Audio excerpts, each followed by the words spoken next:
Katika operesheni kabambe iliyotekelezwa jioni ya hapo jana, maafisa kutoka kituo cha polisi cha Mtwapa walimvamia mwanamume mmoja anayedaiwa kuwa kiungo muhimu katika visa vya uwizi wa vifaa vya kielektroniki na samani za nyumbani. Inasemekana mshukiwa huyo amekuwa akitumia duka lake kama egesho la kuuza bidhaa hizo za uwizi baada ya kuhangaisha wenyeji. Yesterday, at around 15:30 hours, my officers, led by the OCS, went for a normal routine patrol within our area of jurisdiction.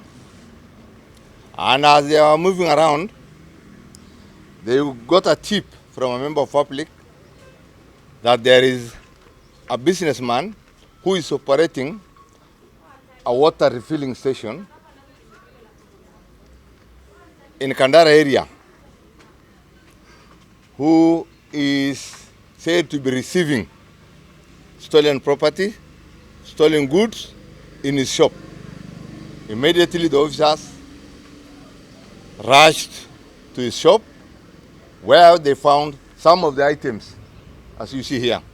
Kamanda mkuu wa polisi Kilifi Kusini Hassan Kochale amethibitisha kukamatwa kwa mshukiwa huyo ambaye tayari alikuwa na kesi nyingine inayoning'inia mahakamani. We are treating him as a key suspect because he is the one we recovered the things from him, from his shop, from his house, and he has another case of the same offense before court.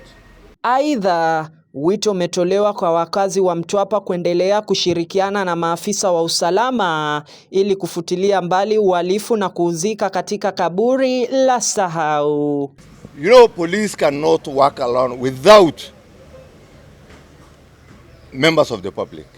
If they come forward to us and report, we will take the action. But if you don't come and report, how can we know?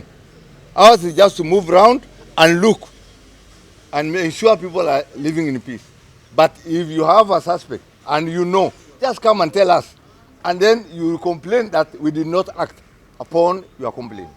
Kufikia sasa, vifaa vilivyonaswa vinakadiriwa kuwa thamani ya shilingi milioni 2 vimehifadhiwa kituo cha polisi, wakiwataka waathiriwa kufika ili kusaidia katika utambulisho wa mali zao zilizoibiwa. The area where these items have recovered is a shop in Kandara area within Mtwapa. David Lukoe, Habari 24.7, County ya Kilifi.